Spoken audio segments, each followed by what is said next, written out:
Well, let's focus on what we came here to focus on, which is trafficology. The study of traffic, driving habits, driving patterns, why people do what they do, and most importantly, how we can predict what people are going to do before they do it in order for us to have a better driving experience.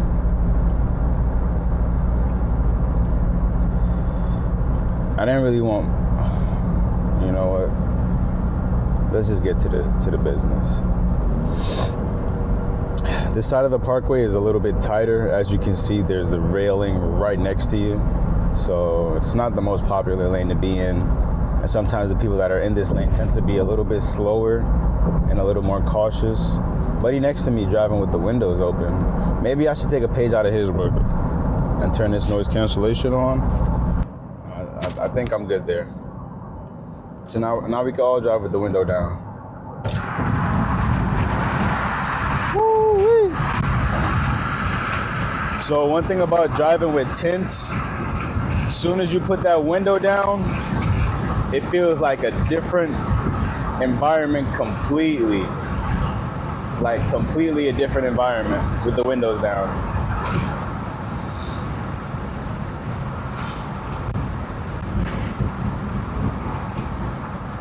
It really does take a different type of person to want to drive with tints on a regular basis.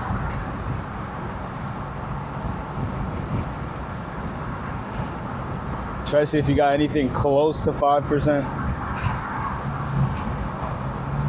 Yeah, I posted on TikTok and Instagram about 5% tints. And surprisingly, a lot of you guys rock your dark tints and you guys rock it proud. And I love that for us. Officer, 3 o'clock, you know what I'm saying?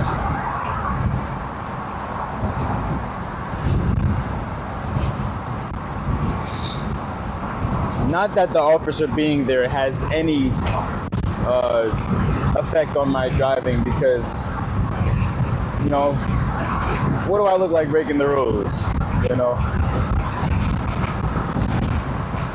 Now let's get to analyzing all these movements. This is a typical commuter flow. Left lane is obviously the most popular lane because it's the faster lane. But the funny thing about the left lane is that it's the faster lane,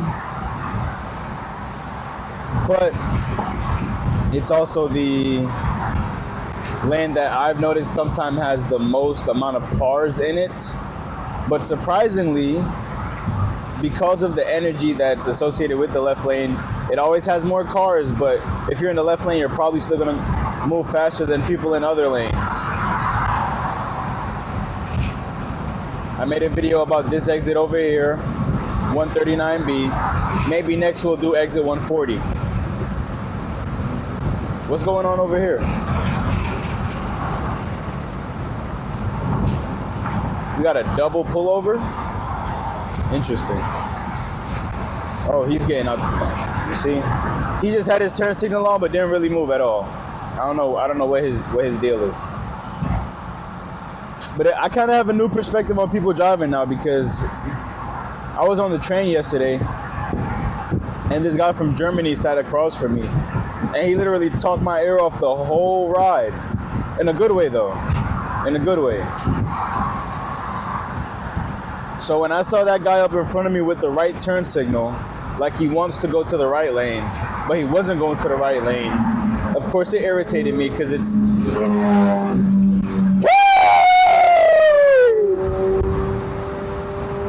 Of course it irritated me that he was in front of me and had his right signal on and didn't go to the right.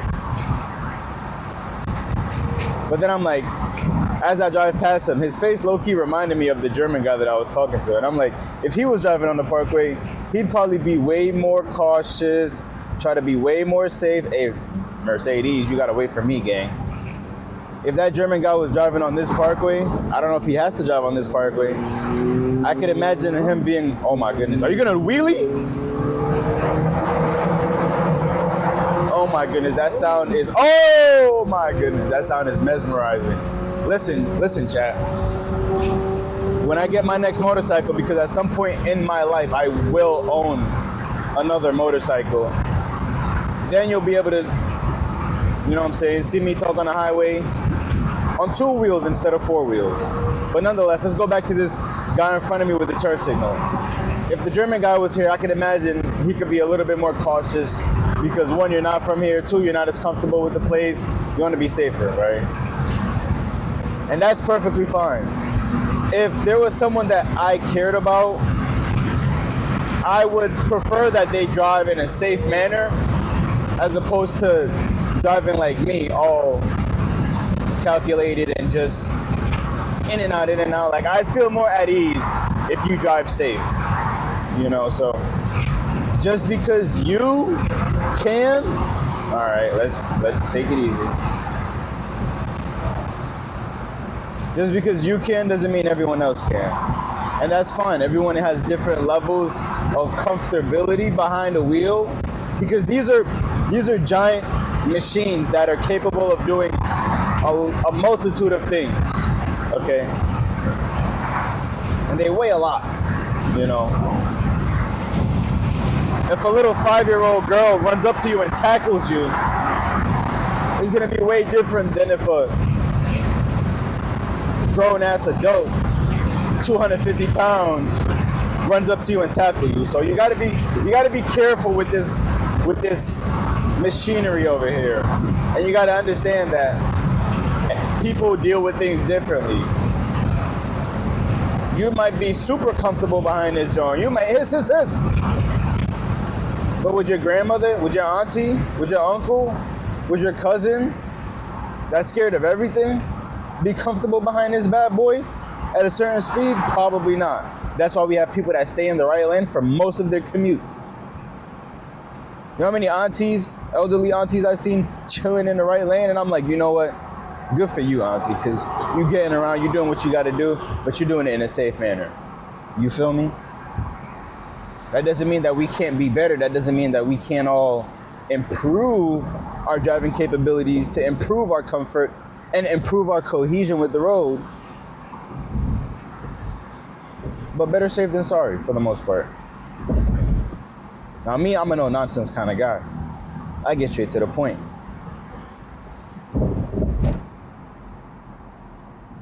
If you want to drive slow and do your little safety situation and be scared of the road, so be it, you know? So be it. I'm not going to rain on your parade, but I'm not going to join your parade. I'm going to still stay in my own parade and probably maneuver around you. There's a lot of maneuvering, and maybe it's because I'm young that I have all this energy and I can visualize myself. But I'm pretty sure there's grown men that also let loose every now and then if their car is really fast and can do that. But letting loose is different for everybody. Don't let the nice car fool you.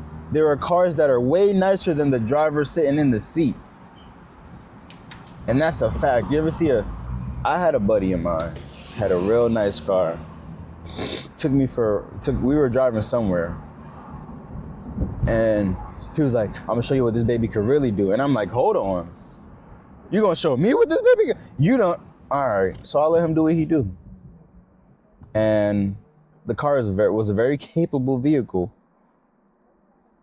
But his idea of showing me what this baby can do, man, I didn't have a single hair on my arm go up. But I'm a hard guy to impress when it comes to driving. Because I done seen it all. I've done it all. And there's so much more to do. At least that's my perspective. So, to each their own. Remember, each car has a whole different person. Like, no group of people are all gonna look at driving the same. Like, a girl was telling me that she doesn't like pickup trucks because she can never get used to the space around it, spatial awareness. In the back of my mind, I'm like, no matter what you drive, if you drive it enough, you should, eventually get the feel of it. Some people are more intimidated than others. Some people are more comfortable than others. Some people are more easygoing than others. And I try to make my driving reflect my philosophy on life, in a sense. You know, I do not like to stress. of course, life comes with its own stress and all that stuff. But